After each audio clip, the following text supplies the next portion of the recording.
شر حاسد إذا حسد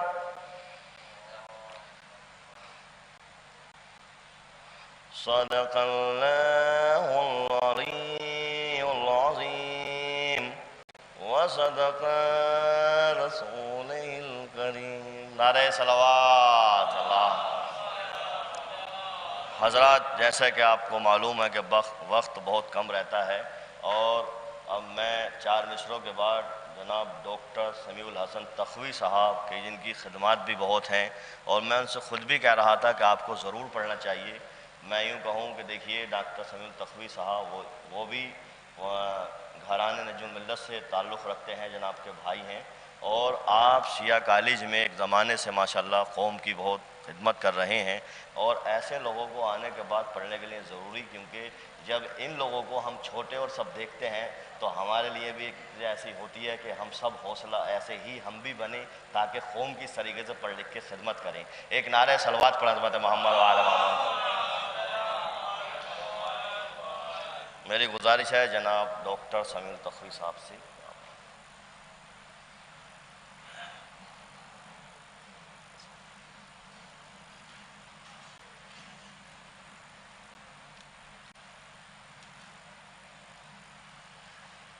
نعرہ صلوات اللہم صل علی محمد و آل محمد یا علی یا علی۔ ایک صلوات دے دیں۔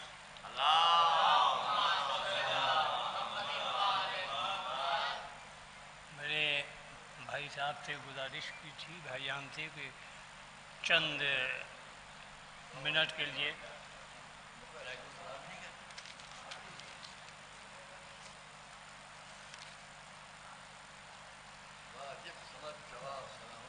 السلام علیکم السلام علیکم جی۔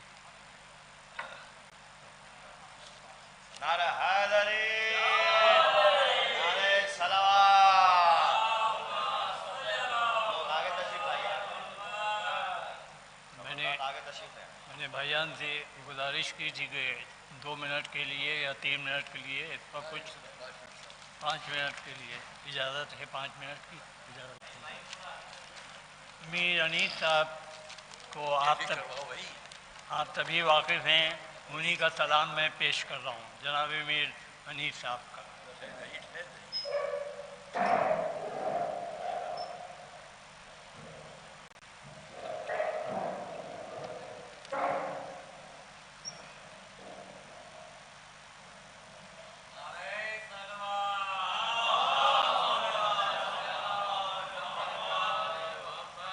سلام ہے، ہوا جو عشق ثنائے ابو تراب مجھے، خدا نے کر دیا ذرے سے آفتاب مجھے، تہے زمین نظر آئے ہیں ابو تراب مجھے، تہے زمین نظر آئے ہیں ابو تراب مجھے، خدا ملا ہے قبر کی ظلمت میں آفتاب مجھے، زمین اللہم صلی علی محمد و آل محمد۔ زمین ہند میں مٹی میری خراب نہ ہو، زمین ہند میں مٹی میری خراب نہ ہو، کرو نجف میں طلب یا ابو تراب مجھے، کرو نجف میں طلب یا ابو تراب مجھے، کبھی نہ دوں عرق روئے شاہ سے نسبت، 1000 طرح سے چھیٹے جو دے گلاب مجھے، چھلکتے جام رہیں میں کدا رہے آباد، خم غدیر کی دے ساقیہ شراب مجھے، خم غدیر کی دے ساقیا شراب مجھے، چھلکتے جام رہے میں کدا رہے آباد، پدر کے غم میں تڑپتی ہوں کہتی تھی سغرا، پدر کے غم میں تڑپتی ہوں کہتی تھی سغرا، نہ چین آتا ہے بیویوں اے بیویوں نہ خواب مجھے، نہ چین آتا ہے اے بیویوں نہ خواب مجھے، نقاب رخ سے الٹ دیجئے یا علی اکبر، نقاب رخ سے الٹ دیجئے یا علی اکبر، چمک دکھا کے جلاتا ہے آفتاب مجھے، چمک دکھا کے جلاتا ہے آفتاب مجھے، کیے جو آ کے نکیرین نے سوال انیس، کیے جو آ کے نکیرین نے سوال انیس، بتا دیے میرے مولا نے سب جواب مجھے، بتا دیے میرے مولا نے سب جواب مجھے۔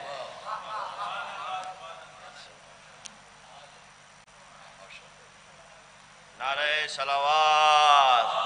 آئیے حضرات، اب میں گزارش ہوں بڑے ہی ادب احترام کے ساتھ حجت الاسلام والمسلمین سید عنایت اللہ حمید اللہ صاحب کی خدمت میں کہ آپ ان کے استقبال میں نعرہ صلوات پڑھا کر دعاؤں گا۔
تمام مرحومین کے لیے کہ جنہوں نے اس عشرہ اعضاء کو خطاب کیا اور ہمارے درمیان نہیں ہے، بڑے بڑے نام ہیں، سب کے نام میں نہیں گنواؤں گا، ان تمام مرحومین کے لیے اور جن کے وسیلے اور ذریعے سے یہ ادارہ قائم ہوا اور قائم ہے، ان تمام وابستگان ناظمیہ جو مرحوم ہو چکے، وہ تمام اساتذہ ہمارے ساتھی لوگ، ان سب کے لیے ایک بار مرحومین مومنین مومنات سب کے لیے سورہ فاتحہ کرو۔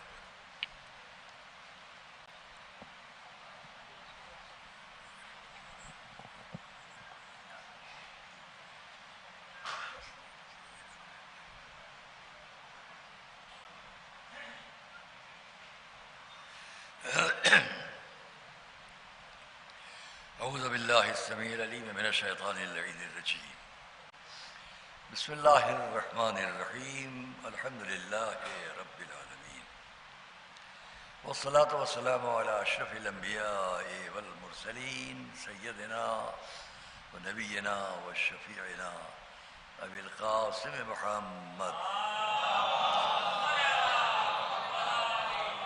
وآل بیتہ الطیبین الطاہرین المعصومین المظلومین، ورحمۃ اللہ علی اعدائہم وقتلتہم اجمعین، اما بعد، فقال اللہ سبحانہ فی کتاب المبین وقولہ الحق، بسم اللہ الرحمن الرحیم، فاذکرونی اذکرکم واشکروا لی ولا تکفرون، صلوات محمد علیہ۔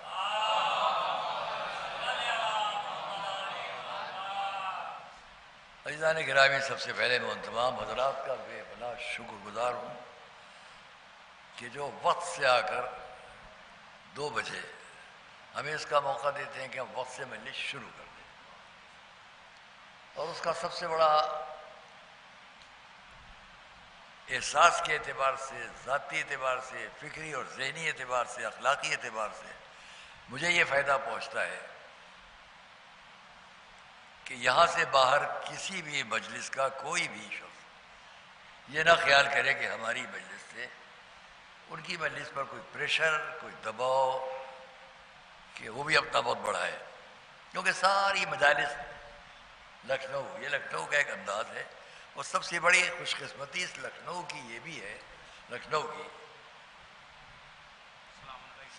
کہ اس کے سامعین کو کہیں دور بہت جانا نہیں پڑتا ہے. جلدی جلدی یہاں وہاں وہاں وہاں سب شرکت کر لی سب لوگوں نے. کم سنی میں ہم کبھی کبھی پوچھتے تھے، ہمارے گھر سے کچھ بزرگ مستورات کہیں چلی گئیں تو ہم نے کہا آپ نے کھانا نہیں کھایا؟ ان کا کھانے کا وقت بھی ملتا ہے، کھانے کا وقت بھی ملتا ہے. اس مجلس میں شرکت کرنا ہے، اس مجلس میں کھانے کا وقت کا ہے. جو تبرک بڑھتا تھا وہی کھا لیا. مجھے اس میں ایک بات یاد آ گئی. ہمارے عالم وقت تھے اور ہمارے استاد تھے نجف اشرف میں، جن کا نام پوری دنیا میں بہت بڑا ہے، آیت اللہ العظماء المرحوم السید محسن الحکیم رحمۃ اللہ علیہ، جن کے بچے آج عراق کی پوری گورنمنٹ ان کے ہاتھوں میں ہے. بہت بڑا نام تھا. ابھی 2 سال پہلے ان کے بڑے بیٹے جو عالم وقت بھی تھے، اگر سے سعید الحکیم، جو ان کے نواسے تھے، ان کے بڑے بیٹے وہ ہم لوگوں کے نگران اعلیٰ تھے نجف کی زندگی کے. جب ان کا انتقال ہوا تو اتنا بڑا مجمع کبھی نجف کے کسی میت میں دیکھا نہیں گیا. آپ کو معلوم ہوگا. مجھے یہ یاد آیا اس پر کہ بڑی مناسبت سی ہے جو میں بیان کر رہا ہوں کہ کمسنی میں ہم لوگ مجالس میں دوڑتے تھے، یہاں سے وہاں، یہاں بھی آتے تھے. تو ہمارے گھر میں بعض مستورات جو مہمان آ جاتی تھیں یا جو ان کو اگر جانا ہے کسی مجلس میں، تو ہم جب دیر میں آئے تو ہم ان سے پوچھتے تھے، آپ چھوٹے سے تھے، آپ نے کھانا نہیں کھایا؟ بیٹا کھانے کا وقت بھی ملتا ہے اس مجلس سے اس مجلس سے مجلس سے. تو دورے کی مجالس بھی کہلاتی تھیں اور بڑی مجالس. تو مجھے یاد آیا کہ یہ لوگ راستے میں جو تبرک مل جاتا ہے وہی کھا لیتے. مشہور تھا کہ 9 دن تک یہاں شرکائے دوپہر میں گھر کا کھانا نہیں کھاتے تھے. مجھے یہ بات پر دوسری بات یاد آئی، میں ابھی بیان کر رہا تھا، پھر سے میں دہرایا کہ آپ بھی سن لیں، کہ ہمارے نجف اشرف کے اس وقت کے مرجع اور عالم، اگر میں ان پر ابھی پڑھوں تو پوری مجلس تمام ہو جائے گی. ان کے بعد روحانی واقعات بعض بیان کروں تو اگر صرف ایک اشرا میں اس پر پڑھوں کہ علماء مذہب حق، اور 10 مجلسیں میں خالی ان پر پڑھوں تو آپ کو اچھا لگے. خیر، تو ہم نے عالم وقت جن کا فتویٰ ان الشیوعیت لکفر و الحاد اتنا مشہور ہوا کہ مفتی اعظم فلسطین تک نے کہا اس میں ہمارے اگر رہبر کوئی ہیں تو آپ ہیں. انڈونیشیا کے علماء نے لکھ کر بھیجا اس معاملے میں ہمارے رہبر آپ ہیں، ہمارے قائد آپ ہیں. زعیمنا سید محسن الحکیم، یہ چلا فتویٰ پوری، کیا اہل سنت کیا شیعہ سب نے آغا حکیم کو، کیونکہ صدر ناصر بہت خراب کر رہا تھا معاملات کو اور اس کی معاونت اور محبت میں فدا تھا عراق کا صدر عبد الکریم قاسم. جب میں وہاں تھا اس وقت وہ قتل کیا گیا، کئی لاکھ انسان قتل ہوئے. رات دن یہ مناظر ہم وہاں دیکھتے تھے. آغا حکیم کے بارے میں جب میں نے ایک مرتبہ پوچھا کتنے سادہ انسان ہیں، تو لوگوں نے کہا آپ کو معلوم ہے جب یہ تعلیم پاتے تھے ایک درس سے دوسرے درس کے درمیان جب جاتے تھے تو یہ ابا آپ نے دیکھی نا، اس ابا کے اندر رستے سے نان بھائی کے یہاں سے روٹی لی جاتی تھی، اس کو توڑ کے کھاتے سب ساتھی چلے جاتے تھے. ایک درس سے دوسرے درس کے درمیان کھانا کھانے کی فرصت نہیں ہوتی تھی. رستے میں رستہ چلتے وہ خمیر روٹی یہاں دبی ہوئی ہے، ساتھی کھا کے نکل جاتے. تو مجھے یاد آیا اس بات پر کہ یہاں تبرک کھا کے لوگ گزار دیتے تھے دن، وہاں چلتے چلتے روٹی کھا کے وقت نکال لیتے تھے. یہی ہے طریقہ. صلوات محمد علیہ.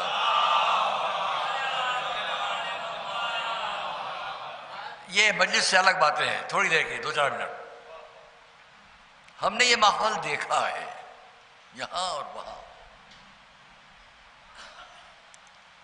اور اس میں ہم آپ سے کہیں روحانی زندگی پر ہم کو اتنے واقعات، اتنا یقین ہے کہ آپ بیٹھیے تو آپ کو بڑا اطمینان ہوگا۔ جب لکھنؤ کے حالات میں ہم کو نکلنا پڑتا تھا، یا جزاداری جو ماشاءاللہ ہے، اس کے لیے کیا کچھ نہیں کیا گیا۔ 22 سال ہم لڑے، ہمارے بزرگ ساتھی سب۔ ایک چھوٹی سی بات کہہ دوں، آ رہا ہے عاشور کا دن، تو عاشور کے دن کبھی مولانا کلب عابد صاحب ہم تک آ جاتے تھے گلی شاشرا کے سامنے، فون آ گیا آئیے ہم سڑک پر ہیں، تو بہت تیز ہم جاتے تھے، ان گاڑی میں بیٹھ جاتے تھے، دونوں آدمی بڑے امام باڑے چلے جاتے تھے۔ کبھی وہ بلا لیتے تھے مولانا آپ یہیں آ جائیے، تو میں کہتا آ رہا ہوں، تو میں تیزی سے وہاں پہنچ جاتا تھا جوہری محلے کے سامنے، تو پھر ہم لوگ ساتھ نکل جاتے تھے۔ آج کی گرمی پر مجھے یاد آیا کہ میں نے ان بچوں سے گھر میں کہا کہ ابھی تو کچھ بھی نہیں ہے، ایک مرتبہ انہوں نے کہا آپ آ جائیے، تو ہم کہے قیامت کی گرمی سن 76-77 کی بات ہے، 78 کی، جوہری محلے کے سامنے وہ کھڑے ہوئے کچھ لوگوں سے باتیں کر رہے ہیں، مولانا کلب عابد صاحب اللہ مقامہ، میں ان کا بڑا احترام کرتا تھا، وہ سڑک پر کچھ لوگوں سے باتیں کر رہے ہیں، گاڑی ان کی کھڑی ہوئی جس پر مجھے بیٹھنا ہے، تو میں ادھر سے آیا کہ میں آگے بیٹھ جاؤں گا، وہ پیچھے بیٹھیں گے۔ دیکھتا کیا ہوں کہ گاڑی کے سامنے کیا وجہ تھی، سب شیشے کی کرچیں پڑی ہوئی ہیں، کسی نے شیشہ توڑا ہو، کچھ تھا۔ تو مجھے اب ٹھیک سے یاد نہیں کہ میں پیچھے بیٹھتا تو غلط ہوتا، تو مجھے آگے ہی بیٹھنا تھا، اور وہیں پہ سارا شیشے ٹوٹے پڑے ہوئے۔ اب جب میں ادھر پہنچا تو میں نے خیال کیا اگر میں ڈر گیا اور نہیں بیٹھا اس گاڑی پر تو لوگ کہیں گے ہمارے عزادار جا رہے ہیں احتجاج کرنے، اتنے شیشے سے ڈر گئے۔ تو ہم نے طے کیا جو ہونا ہے ہو، اسی پر چلیں گے، اور اتنے میں مرائیں نظر پڑی، ان کو پیچھے بیٹھنا ہے ادھر کے دروازے کے پاس، سب صاف ہے سڑک، یہیں پہ سب۔ میں انہیں شیشوں پر پیر رکھتا ہوا گیا، گاڑی کھولی، بیٹھ گیا، یہ خیال کرتے ہوئے کہ ایک کرچ بھی میرے پیر میں نہیں چبھی ہوگی، ایک کرچ بھی اس پیر میں نہیں گئی۔ ننگے پیر عاشور کا دن ہے، وہ واقعی ایسا ہی تھا۔ شیشہ ہمارے پیروں کے نیچے ٹوٹ سکتا تھا، ہمارے پیروں کو نقصان نہیں پہنچا سکتا۔ آئیے سلوات پڑھیں محمد علی۔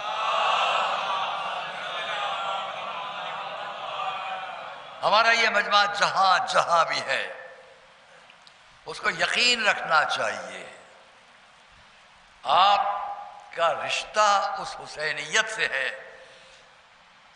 جو آپ کی زندگی میں قدم قدم پر آپ کی روحانیت کو طاقت بخشتی ہے، کمزور نہیں ہونے دیتی۔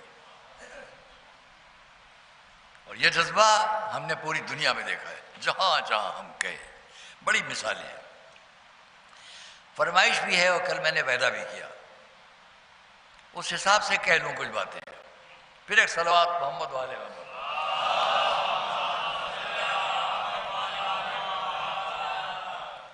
عزیزان گرامی، ہم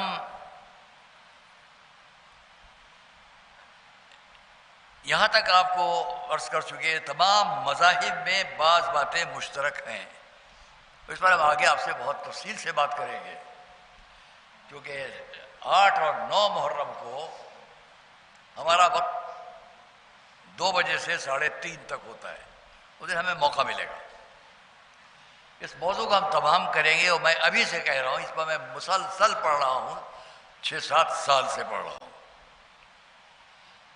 اور اللہ کا شکر ہے کہ اس نے مجھے اتنی جرأت دی ہے کہ میں اس موضوع پر پڑھ رہا ہوں۔ آپ سب کی دعائیں۔ نجی نشست میں بیٹھ کے بات کر لینا بہت آسان ہے، لیکن لفظ کفر پر، کفر اس کو سبجیکٹ بنا کر، موضوع بنا کر یہاں سے بات کرنا، وہ بھی یہاں، لیکن الحمدللہ کہ میں 6-7 سال سے کسی نام آوری کے لیے نہیں، کیونکہ میری مجالس میں میں کبھی اس نیت سے نہیں پڑھتا ہوں نام ہو جائے، اللہ کا شکر ہے کبھی بھی نہیں اس نیت سے پڑھتا، صرف اس نیت سے پڑھتا ہوں کہ جس نے مجھے کچھ صلاحیت دی اس کا حق یہاں سے ادا کروں. صلوات محمد والے بس.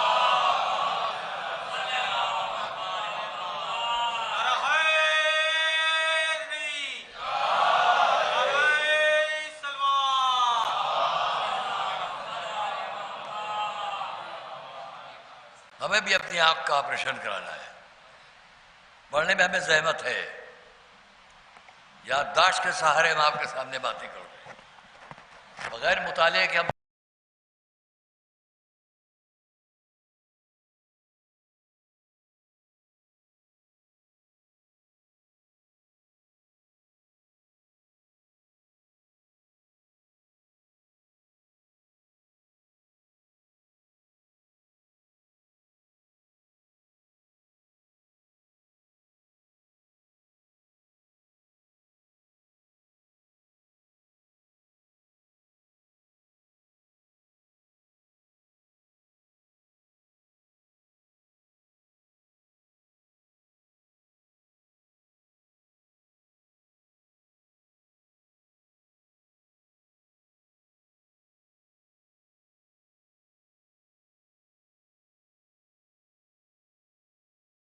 کہوں گا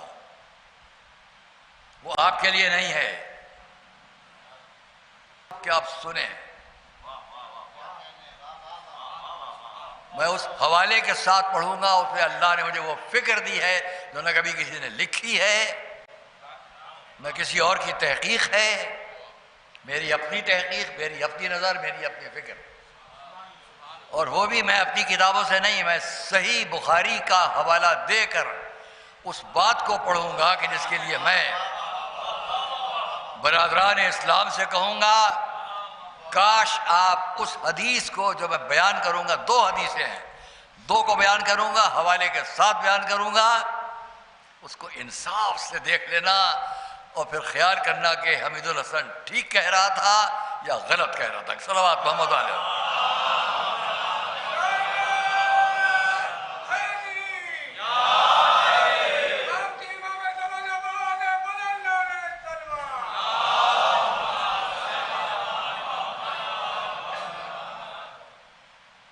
پہلی بات تو میں یہ کہہ دوں جو مجمع کے خوش کرنے کے لیے, جہاں سے میں خطاب تو سب جگہ ہے, لیکن جب میں حدیث کا حوالہ دوں گا تو وہاں سے خاص طور پر ہمارے تمام دنیا کے برادران اسلام, جہاں تک یہ آواز یہ ریکارڈ ہو کے جائے, وہ اس کو سنیں گے, پڑھیں گے اور دیکھیں گے, پھر خیال کریں گے کیا کہا میں نے.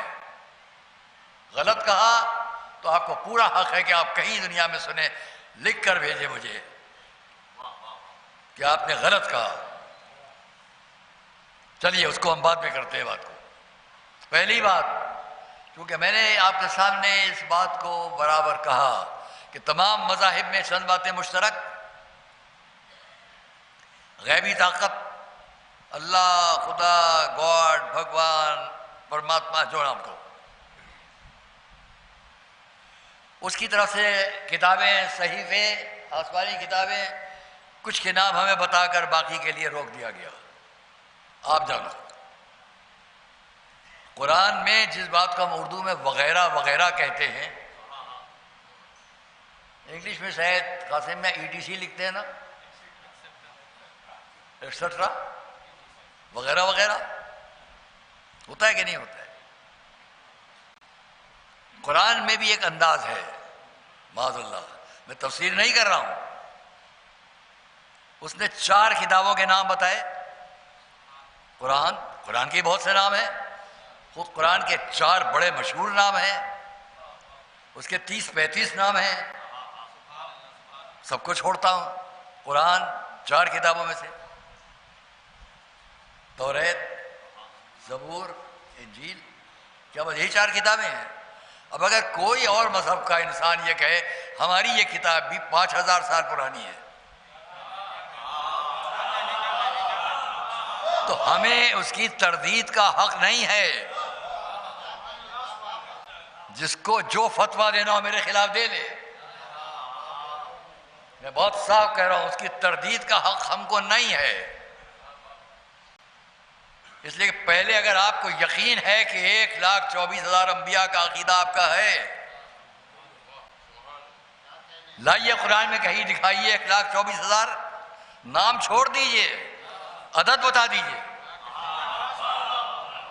پوری ملت 1,24,000 انبیاء کے عقیدے پر ہے، قرآن میں عدد دکھاؤ۔ یہ کہاں سے ملا 1,24,000 کا عقیدہ؟ رسول کے ایک صحابی ابو ذر نے روایت بیان کر دی تو 1,24,000 ہم ماننے لگے۔ ایک اچھے صحابی کی بات اس طرح مانو۔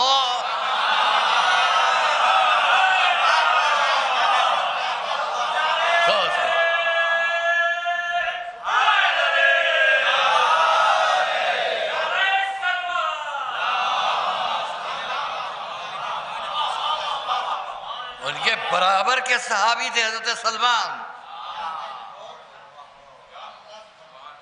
بڑے بڑے اصحاب نے اپنا شجرہ بیان کر کے کہا سلمان تم بھی اپنا شجرہ بیان کرو تاکہ شرمندہ ہو جائے۔ ہم سب تو فلاں قبیلہ فلاں قبیلہ فلاں قبیلہ، بڑے بڑے قبیلوں کے لوگ، کسی نے کہا ہم بنی تمیم سے، ہم بنی وائل سے، کسی نے فلاں۔ سلمان آپ کا شجرہ، سمجھے شرمندہ ہو جائیں گے۔ یہ بھی طریقہ وسط کا بھی تھا۔ سلمان نے کیا کہا، سب نہیں بیان کروں گا پوری روایت، ایک جملہ خالی پلٹ کر دیکھا، کنتو ضالن فہدانی اللہ بمحمد صلی اللہ علیہ وآلہ۔ ترجمہ کروں، میں گمراہ تھا، مجھ کو حضرت محمد نے ہدایت دی، یہ ہے میرا شجرہ۔ صلوات محمد والی، یہ ہے میرا شجرہ۔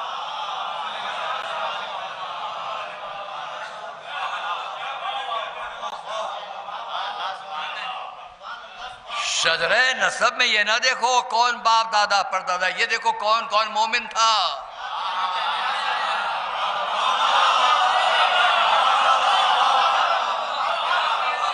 مجلس میں ممکن ہے دیر ہو جائے تو کل تک بیان کر لوں گا، لیکن چند باتیں جب ذہن میں آتی ہیں تو دل چاہتا ہے کہہ لوں اپنے مجمع کے سامنے۔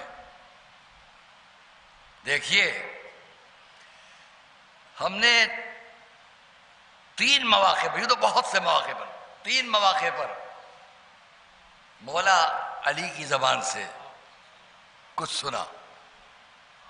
کیا سنا؟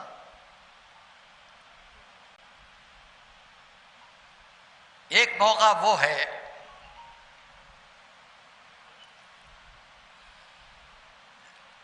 اگر تفصیل جاننا میں اس کو چھوڑ دیتا ہوں، صرف اشارتاً کہہ دوں، باقی بات انشاءاللہ آگے کسی دن بیان ہو جائے گی۔ ایک موقع وہ ہے جب ایک شخص نے خط لکھا مولا علی کو، دریائے فرات پار کر کے میرے مولا اپنے لشکر کے ساتھ دوسری زمین پر ہے۔ ادھر سے خط آیا، مولا نے اس خط کو پڑھا۔ وہ خط سنا دوں؟ ماشاءاللہ اہل علم حضرات علماء سب تشریف فرما ہے، یہاں سے میرا جانے والا مجمع ہے، وہ جا رہی جہاں تک آواز۔ ایک کا نام، بزرگوں میں ایک کا نام سنیے، وَقَدْ ذَكَرْتَ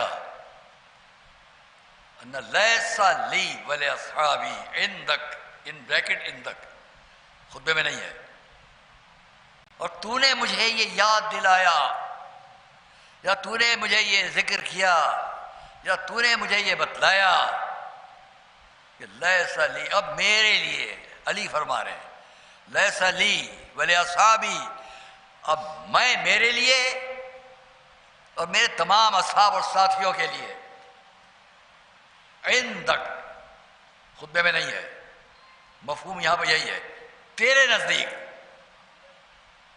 تو نے مجھے اس خط کو لکھ کر یہ یاد دلایا کہ اب تیرے نزدیک میرے لیے اور میرے اصحاب کے لیے، عندک، اب تیرے لیے کوئی چیز نہیں ہے الا السیف،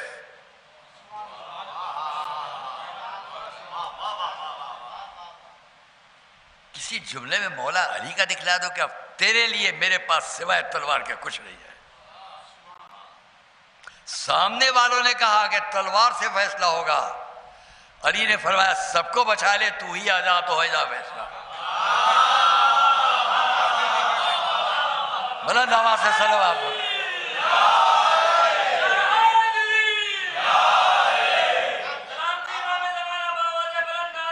نچے نچے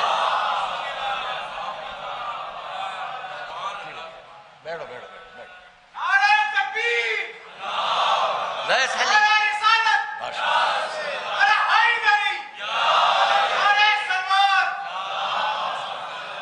اب تیرے پاس کچھ نہیں ہے سوائے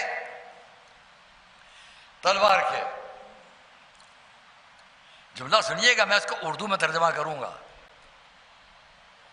آپ ماشاءاللہ شاعر، ادیب، خطیب، علماء بہت اچھے میں ٹھیک، انہوں نے مجھے یہاں مارا تھا، جسے میں نے احترام کیا، ان کو بلا لیا. جب میں چھوٹا سا پڑھتا 2-3 گھوسے میں نے مارے تھے صاحب، آپ کو پتہ نہیں ہے. چلیے صلوات پڑھیے بہت زیادہ.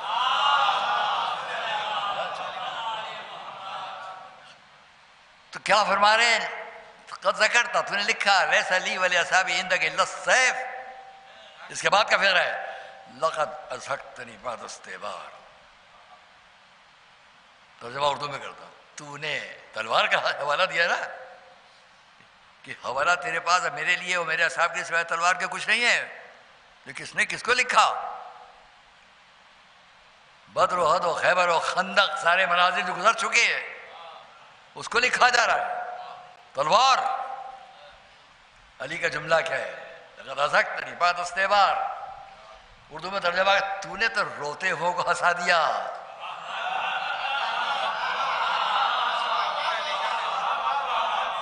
اردو میں یوں ہی کہیں گے، تو نے مجھے ہنسا دیا نم آنکھوں کے بعد. تو نے تو روتے ہو کو ہنسا دیا. متى الخیر، یہاں نام ہے، یہاں نام ہے. متى الخیر بنی عبد المطلب عند الاعداء الناکلین وبالسیف مخوفین. تو نے اولاد عبد المطلب کو کبھی بھی دشمنوں کے سامنے منہ موڑتے ہوئے اور تلواروں کے سامنے خوفزدہ ہوئے دیکھا تھا؟ صلوات محمد و آل محمد پر.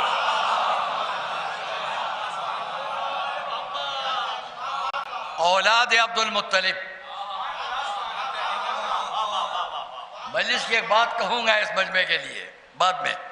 اولاد عبد المطلب میری نظروں میں مولا علی کے مختلف مواقع پر کلام میں بزرگوں کے حوالے میں شاید یہی ایک موقع ہے بس. میدان جنگ ہر طرف ماحول کچھ اور، وہاں مخالف نے اتنی بڑی بات لکھی تو مولا علی نے وہاں جواب دیا. عبد المطلب کی اولاد کو تو نے کبھی ڈرتے ہوئے دیکھا؟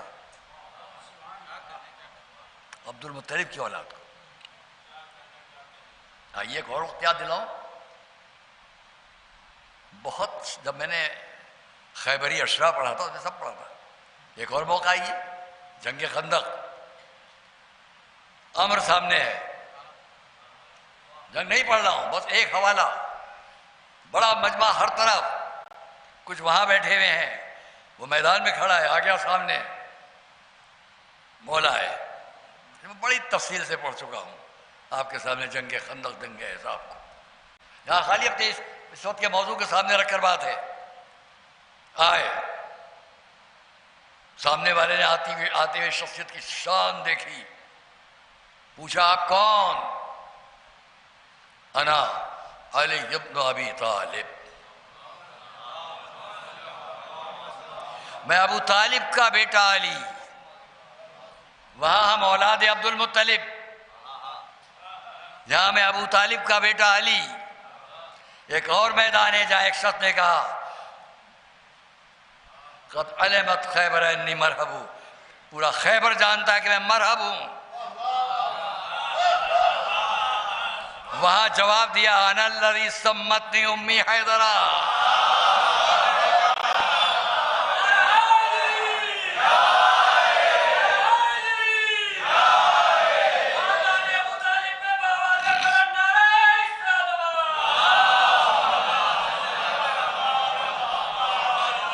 آگے نہیں پڑھوں گا، بس اتنا کہوں گا جس کو سیکھنا ہو سمجھنا ہو آئے، اس علی کے سامنے آئے جو اپنے بزرگوں میں کہیں، وہ بھی میدان میں چھپی جگہ پر نہیں، گھر کے اندر نہیں، چھوٹے سے خطبے میں نہیں، چاہنے والوں کے درمیان نہیں، دشمنوں کے ہجوم میں جہاں ہر طرف سے مجمع دیکھ رہا ہے، دوستوں کا بھی دشمنوں کا بھی، مخالف موافق سب جمع ہیں وہاں۔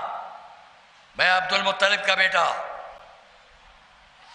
سنیے گا انشاءاللہ، یاد رکھیے گا ہمیشہ، میں عبد المطلب کا بیٹا۔ دوسرا موقع آیا میں ابو طالب کا بیٹا۔ تیسرا موقع آیا میری ماں نے میرا نام رکھا۔ پہنچا ذہن آپ کا؟ جس کو اپنے بزرگوں پر فخر ہوتا ہے،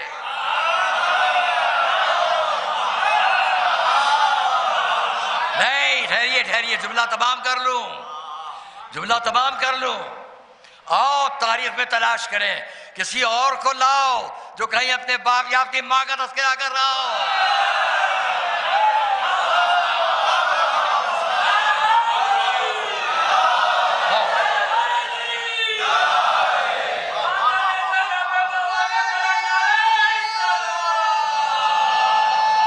لاؤ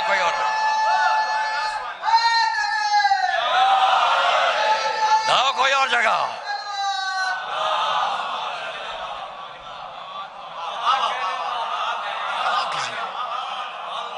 میرا باپ یہ، میرا باپ وہ، میرا باپ وہ، میرے دادا یہ، میرے دادا وہ، میری ماں یہ، میری ماں۔ لاؤ، طنز کے لیے نہیں کہتا ہوں، تان و طنز کے لیے نہیں پڑھا کرتا ہوں۔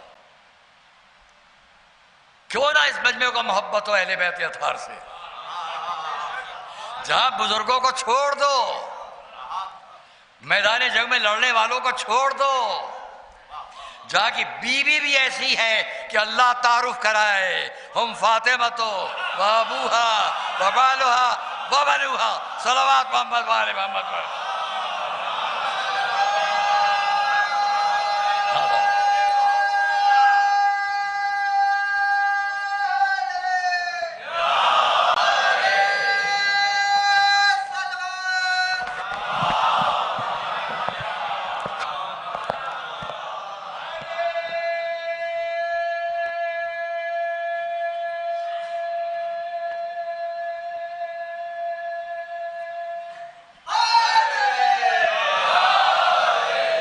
بات رہ جائے گی یہی پر اس بات کو چھوڑتے ہوئے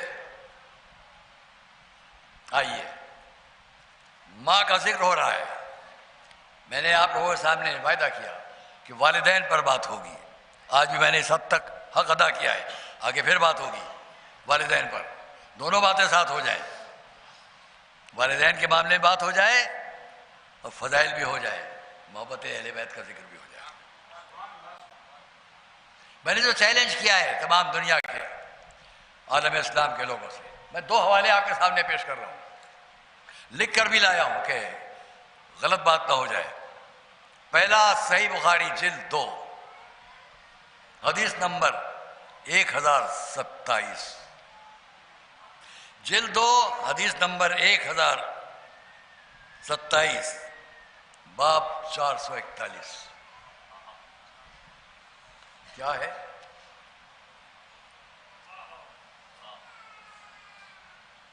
ایک شخص جو قریش میں سے تھا، یہ صحیح بخاری جلد 2 حدیث نمبر 1027، جہاں تک بات جائے، جائیے تلاش کیجئے، دیکھ لیجئے گا۔ حضرت ابو طالب، جس پر علی کو فخر ہے، انا علی ابن ابی طالب، اور بہت جگہ بیان کرتا، شب ہجرت کہا، یہ کہا، وہ کہا۔ زمانہ وہ ہے کہ ابھی قرآن کریم کا پیغام مکہ معظمہ سے علی اعلان نہیں شروع ہوا ہے۔ زمانہ وہ ہے کہ حضرت عبد المطلب کے بعد ہر طرف سربراہی حضرت ابو طالب کی ہے، سربراہ مکہ، سردار مکہ۔ حضرت ابو طالب کے لیے بہت باتیں ہیں، میں پہلے ایک حدیث یہ سن لیجیے، اگر وقت رہا تو دوسری، ورنہ پھر انشاءاللہ کل یاد کریں گے۔ قریش کا ایک شخص کارواں لے کر چلا، لفظ بلفظ تو نہیں کہا ہوگا لیکن بالکل صحیح مفہوم جو ادا کر رہا ہوں. قریش کا ایک شخص اپنا قافلہ لے کے جا رہا ہے، بہت سے اونٹ ہیں اس کارواں میں.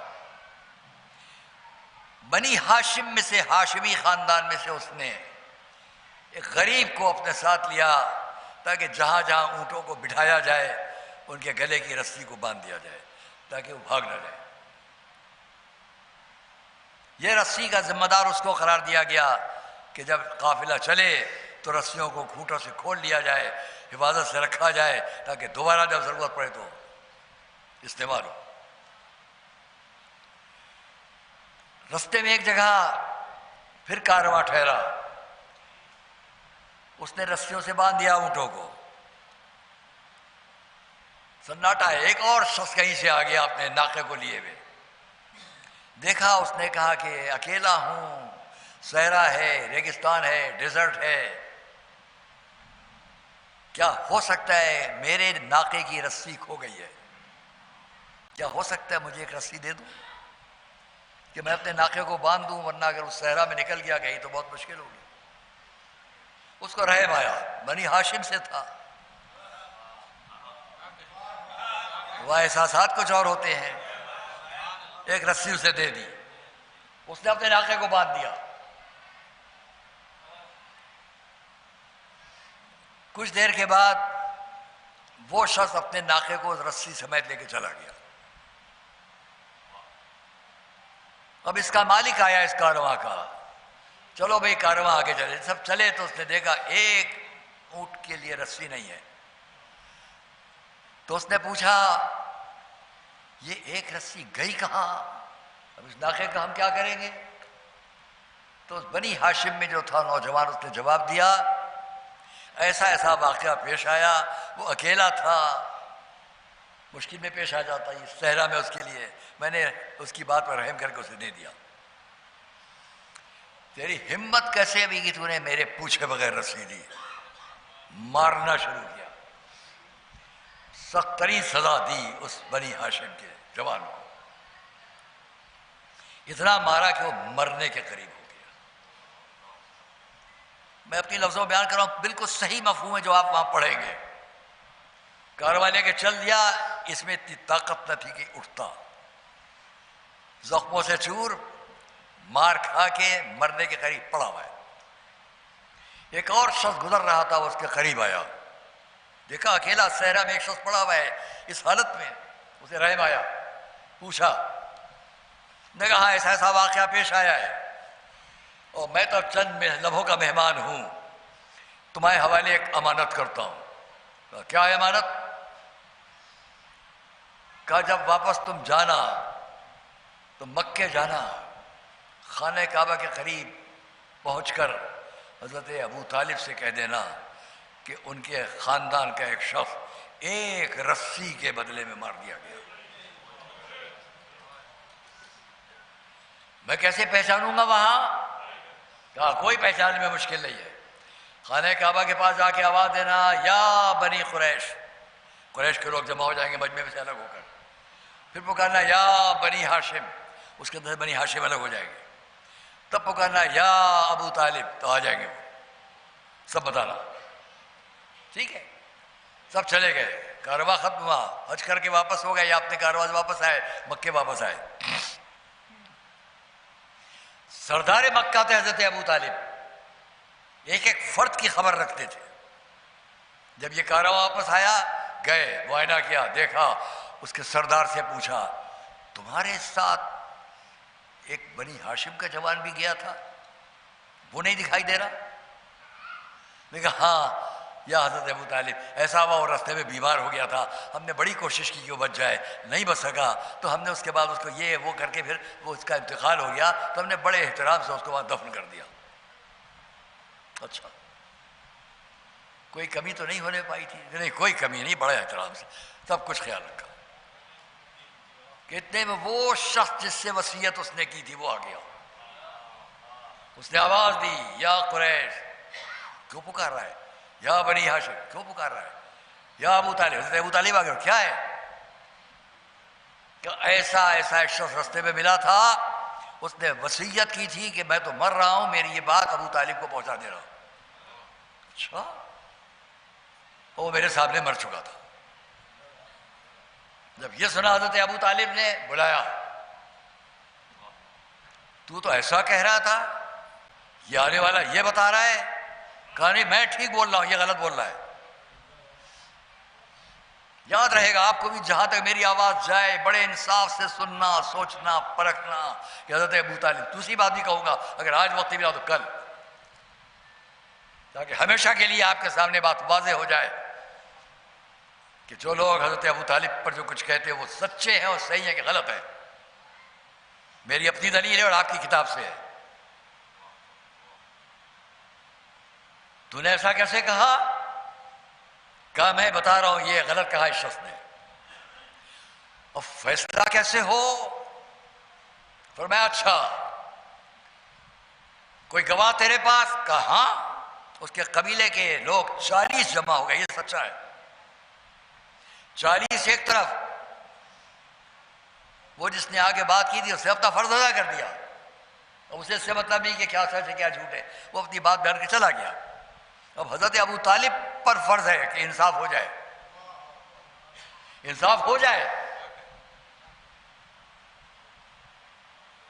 دیکھو تم 40 آدمی اس کی طرف سے گواہی دے رہے ہو، سب اسی کے قبیلے کے لوگ، یہ ماحول بھی تھا، ان جھوٹوں کے درمیان تو کسی سچے کو آنا تھا، تبھی تو فضا ٹھیک ہوتی۔ اچھا تو ٹھیک ہے، 3 شرطیں ہیں۔ پہلی بات، یا تو قبول کرو کہ تم سے غلطی ہوئی ہو، یہ تو تمہارے ساتھ کے 40 لوگ غلط بول رہے ہیں، دیت دیں، 100 اونٹ دیت کے طور پر دے جو اس تک پہنچے گے۔ نہیں منظور تو کعبے کے پاس چل کر 40 کی 40 قسم کھاؤ کہ تم سچے ہو۔ نہیں منظور تو تیسری بات، قتل کے لیے تیار ہو جاؤ۔ اب تو پہچانو کہ حضرت ابو طالب کا دبدبہ کیا تھا کہ 40 کے لیے قتل کا فتویٰ فیصلہ دے رہے ہیں، کسی کی ہمت نہیں جو بولے۔ سب نے قسم کھانا طے کیا، قسم کھا لیں گے۔ ایک وہ تھا جس کو کچھ خیال آیا، وہ اپنی ماں یا بزرگوں کے ساتھ حضرت ابو طالب تک آیا، ہم کو معاف کر دی، یہ دیت کے طور پر حاضر ہے۔ دوسری عورت آئی، میں بھی قبیلہ بنی ہاشم سے ہوں، میرے بیٹے سے غلطی ہو گئی جو اس کے ساتھ چلا گیا، اسے معاف کر دیجیے۔ حضرت ابو طالب نے دونوں کو معاف کیا، کہہ رہ گئے 38 رہے، 40 میں 2 معاف۔ بہت توجہ کرنا، 40 میں 2 معاف، 38 باقی ہے۔ سب کو لایا گیا خانہ کعبہ کے پاس، حضرت ابو طالب کھڑے، ایک ایک نے حلف اٹھایا، قسم کھائی یہ سچا ہے، یہ سچا ہے، یہ سچا ہے، وہ جھوٹا ہے، وہ جھوٹا ہے، وہ جھوٹا ہے۔ ہو گئی۔ روایت یہاں تمام نہیں ہوئی۔ اس کے بعد اب لکھا صاحب بخاری نے، صحیح بخاری میں حضرت عباس کی روایت کے مطابق عجیب بات تھی، سال ختم نہیں ہونے پایا تھا کہ وہ جھوٹی قسم کھانے والے 38 لوگ مر گئے، اور جن 2 کو ابو طالب نے بخش دیا تھا وہ زندہ رہے۔ میں تمام برادران اسلام سے ادب سے کہوں گا، صحیح بخاری کی اس روایت کو پڑھو اور پھر مجھے آپ یہ بتائیں اتنا بھروسہ حضرت ابو طالب کو کیسے ہو گیا کہ 2 کو بخش دیا؟ یہ 2 کا بخش دینا اور 30 کا مر جانا، ان 2 کو بھی مر جانا چاہیے تھا، یا ان 38 میں بعض کو زندہ بعض کو مرنا چاہیے تھا۔ اب تو مانو کہ حضرت ابو طالب کے رشتے کسی اور سے تھے۔ صلوات محمد و آل محمد پر۔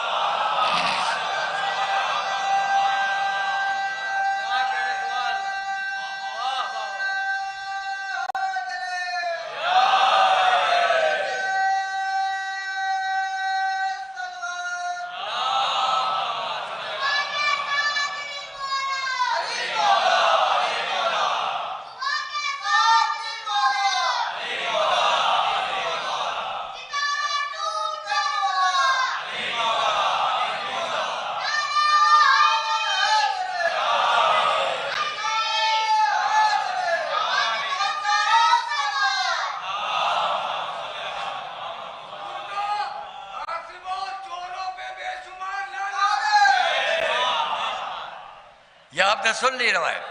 اب دوسری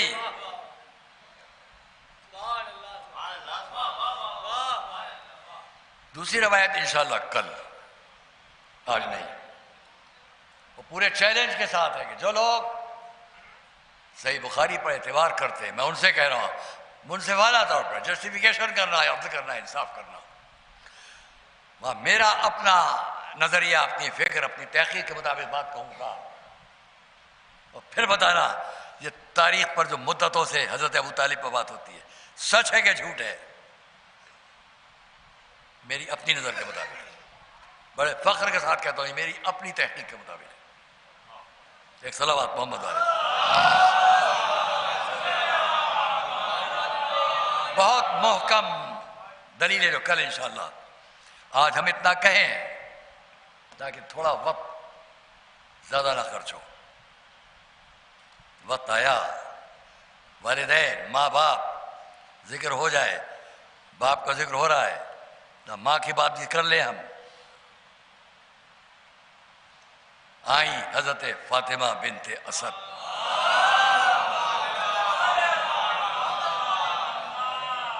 یہ شرف ہے میرے مولا کا کہ دونوں طرف سے ہاشمی، ماں بھی باپ بھی. حضرت ہاشم فضائل ہیں ان کے بھی. ان کے بیٹے حضرت عبد المطلب، ان کے بیٹے حضرت اسد، ان کی بیٹی حضرت اسد کی فاطمہ، حضرت عبد المطلب کے بیٹے حضرت ابو طالب. یہ رشتہ ہوا. وقت آیا جب حضرت فاطمہ بنت اسد آئی حضرت ابو طالب کے پاس. آ کر کہا میں ابھی آمنہ کے پاس سے آ رہی ہوں. بڑا عجیب سا ہے، وہ لیٹی ہوئی ہیں اپنے گھر میں، بچے کی ولادت ہوئی ہے، اور وہ وہاں شاہان ایران کے محل کے حالات بیان کر رہی ہیں، ان کے گرتے ہوئے قصر کے کنگرے بیان کر رہی ہیں، فارس اور روم کی باتیں کر رہی ہیں. یہ کیا ہو گیا ہے؟ کوئی اور ہوتا تو کہتا کچھ ہے، ہم میں کوئی ہوتا نہیں. حضرت آمنہ کہاں کہاں کی باتیں کر رہی ہیں. ولادت ہوئی ہے ہمارے حضور کی. ایسے وقت پر جب آ کے حضرت فاطمہ کہیں کہ وہاں یہ منظر ہے تو تعجب میں کچھ کہنا چاہیے کہ نہیں؟ کچھ نہ کہتے ہوئے کیا فرمایا؟ اصبری سبتن ابشرک بمثل الا النبوہ.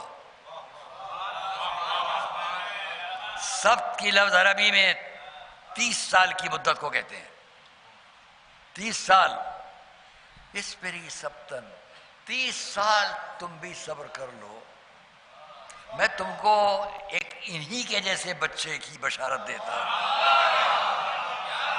انہی کے جیسے بچے کی بشارت، بے مثلہ، انہی کے جیسے بچے کی بشارت دیتا ہوں. الا النبوہ، ہاں یہ کہ وہ نبی نہیں ہوگا. میں نے اس پر کبھی پڑھتے ہوئے آپ سے کہا ہے اس ایک جملے کو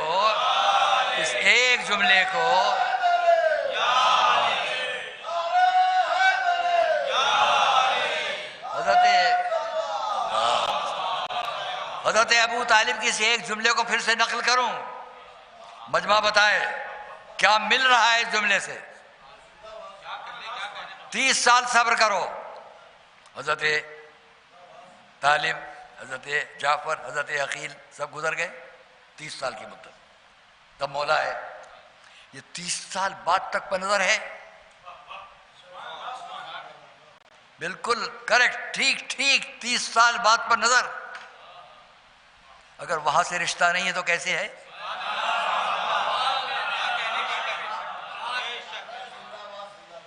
ابشرک بمثلہ، انہی کے جیسے فرزند کی بشارت دیتا ہوں. الا النبوہ، مگر وہ نبی نہ ہوگا. تو اب تو پہچانو کہ اس سے پہلے کے سارے مناظر سامنے آئے. 3 جملے یہ بتا رہے ہیں. 30 سال صبر کرو، لا الہ الا اللہ، بے مثل محمد الرسول اللہ الا نبوہ علی ولی اللہ.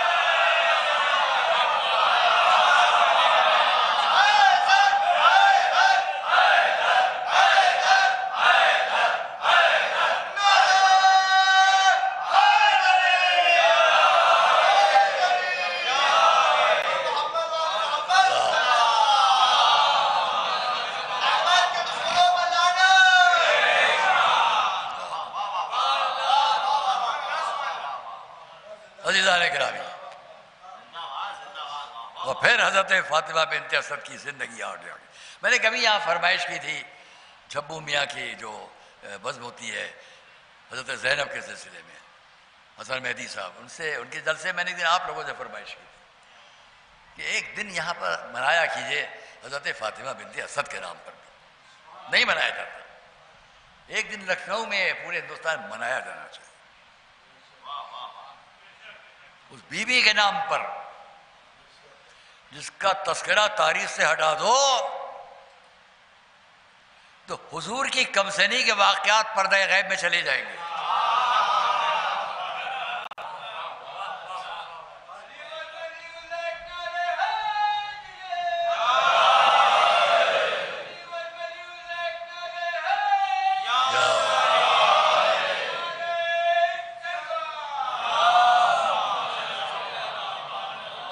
کون ہے فاطمہ بنت اسد؟ حضرت عبد المطلب کی بہو ہیں، حضرت ابو طالب کی شریک حیات ہیں. کون ہے؟ کمسنی سے حضور کو پرورش کیا ہے. اور سب سے بڑی بات، اس جیسے فرزند کی ماں ہیں جس کا نام یہ پورا مجمع لیتا ہے تو یا مولا علی کہہ گا. صلوات محمد علیہ.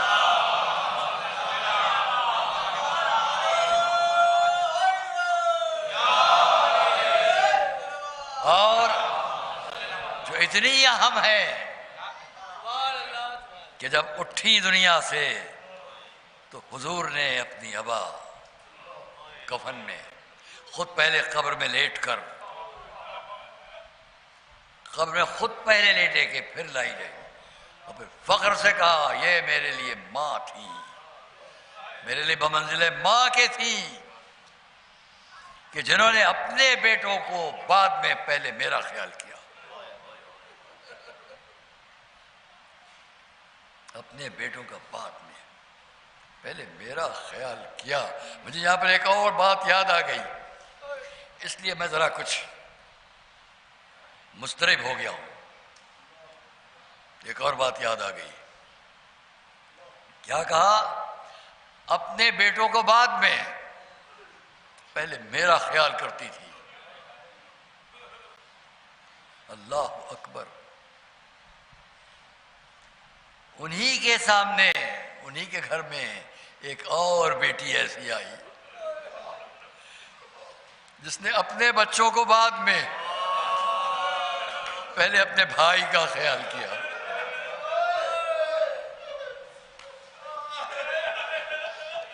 پہلے اپنے بھائی کا خیال کیا. پہلے دن کی مجلس میں آپ سے عرض کیا تھا وہ زینب، وہ شہزادی زینب جنہوں نے شرط رکھی تھی اپنے عروسی کے وقت حضرت عبداللہ سے، مجھے کبھی میرے بھائی سے جدا نہیں کیا جائے.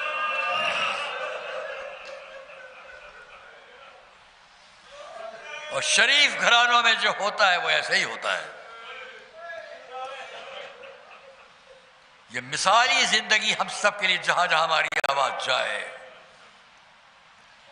کسی گھر میں جب رشتے ہوتے ہیں تو شوہر اور زوجہ کے درمیان یہ مثالی واقعات اس لیے بھی آتے ہیں کہ ہر ایک کو دوسرے کا پورا احترام کرنا.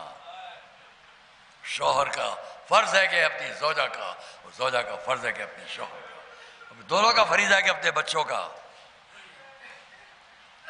وہ خیال رکھیں کہ جو انسانی شرافتوں کے اندر بہتر ہوتا ہے۔ شہزادی زینب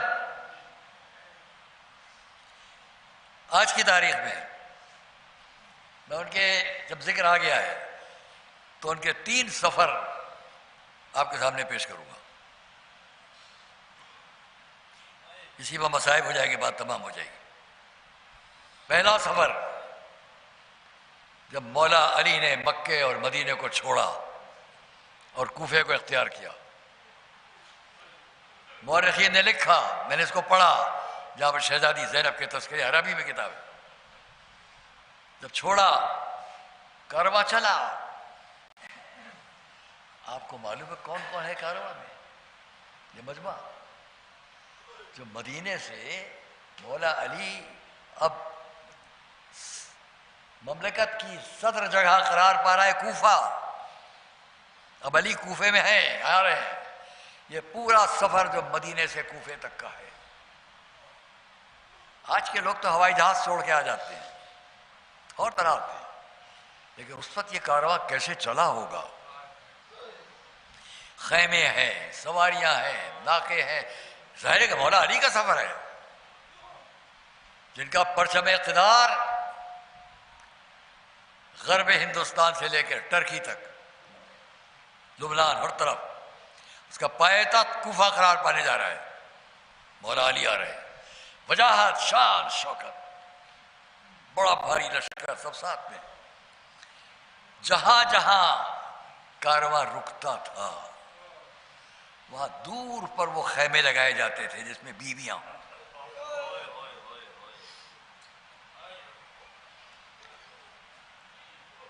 میں نے تاریخ میں دیکھا تو مجھے دل پر چوٹ لگی کہ جب وہ وقت آتا تھا کہ اب جس ناکے پر یہ شہزادیاں ہیں تو اس کارواں میں کون لوگ تھے، یہ بھی ذہن میں رہے آپ کے کہ کون کون ہے۔ جب اس ناکے سے جہاں بیویاں تھیں اتارے جانے کا وقت آتا تھا تو خیمے کے قریب وہ ناکہ لگتا تھا، اور بنی ہاشم کے نوجوان جو چاروں طرف ہوتے تھے وہ آگے جمع ہو جاتے تھے، اور اس ناکے کے قریب پورا حفاظت کا انتظام ہوتا تھا۔ ان میں کون کون ہوتا تھا؟ میرے آپ کے آقا و مولا امام حسن امام حسین، ہمارے آپ کے آقا اور مولا ابو الفضل العباس، خود حضرت عبداللہ ابن جعفر، یہ سب کے سب ساتھ میں ہوتے تھے، اور بڑے احترام سے اس ناکے کو بٹھال کر جس میں زینب ہوتی تھی، بڑے احترام سے خیمے تک پہنچایا جاتا تھا۔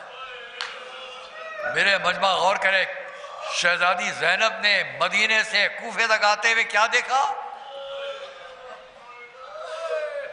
دوسرا سفر جب مولا علی کی شہادت ہو گئی، امام حسن نے فیصلہ لیا اب واپس چلیں گے مدینے، پورا کارواں پھر چلا مدینے واپس، اسی شان سے شہزادیاں واپس لائی گئی۔ اب تیسرا سفر شہزادی زینب کا وہ جب امام حسین نے فیصلہ لیا کہ اب چلیں گے کوفے میں آباد کریں گے۔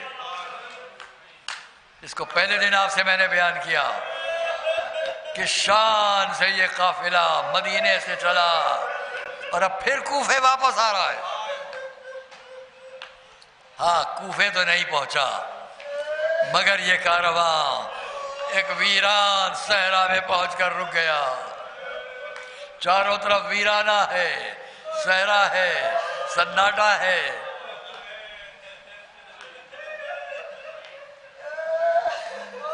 میں نے دیکھا کہ جب 2 محرم کو یہ کارواں کربلا کی سرزمین پر پہنچا تو کسی نے کہا مولا امام حسین آپ کو شہزادی ام کلثوم بلا رہی ہے، قریب آئے۔ بہن کیوں بلایا؟ کہا بھائی اس صحرا سے جلد آگے نکل چلے۔ کیوں؟ کہا جب سے یہاں ایک عجب وحشت دل و دماغ کے لیے محسوس ہو رہی ہے، صحرا کی زرد خاک اڑ کر سر کے بالوں پر پڑی ہے، اس جگہ کو چھوڑ دیں، آگے بڑھیں۔ کسی نے اور کچھ کہنا شروع کیا، بس سنیے امام حسین نے فرمایا، سنیں آپ، شہزادے علی اکبر اوروں کو جمع کیا، یا سنو، ایک پتہ کہ بابا اسی صحرا سے واپس جا رہے تھے، یہاں سے گزر رہے تھے، وقفے کے لیے سب لوگ آرام کر رہے تھے، میرے بابا نے میرے بھائی حسن کے زانو پر سر رکھا، آرام کیا، اتنے میں آنکھ کھلی بابا کی تو زبان پر تھا انا للہ و انا الیہ راجعون۔ میرے بھائی حسن نے پوچھا بابا یہ زبان پر کلمہ عبرت کیسا؟ جواب دیا بیٹا سنو، ابھی آنکھ لگ گئی تھی، میں نے دیکھا کہ آسمان سے کچھ لوگ اتر رہے ہیں، سفید لباس پہنے ہوئے، گلوں میں تلواریں حمائل کیے ہوئے، میں سے ایک نے تلوار گلے سے نکالی، زمین پر دور تک ایک خط کھینچا، فرمانے لگے جس جگہ خط کھینچا گیا تھا میں نے دیکھا وہاں پر خون تازہ نے جوش مارنا شروع کیا، اس میں میں نے دیکھا میرا حسین اس خون کے دریا میں اکیلا۔ بیٹا یہی وہ جگہ ہے جہاں حسین شہید ہوں گے۔ امام نے فرمایا میرے بابا نے یہاں کی خبر دی، وہ جگہ آ گئی جہاں سے حسین اپنا وعدہ پورا کرے گا۔ ہاں دوستو اور عزیزو، کس ذہن سے شہزادیوں نے سنا ہوگا، وہ وقت آیا کہ جب زینب کا چوتھا سفر شروع ہوا تو اب کربلا میں نہ حسین نہ عباس نہ قاسم نہ علی اکبر، پلٹی آواز دی، مدینے کا رخ کیا، عباس ہم چلے تم نے سوار کرایا، کربلا سے یہ کارواں کون سوار کرائے؟ واہ عباسا،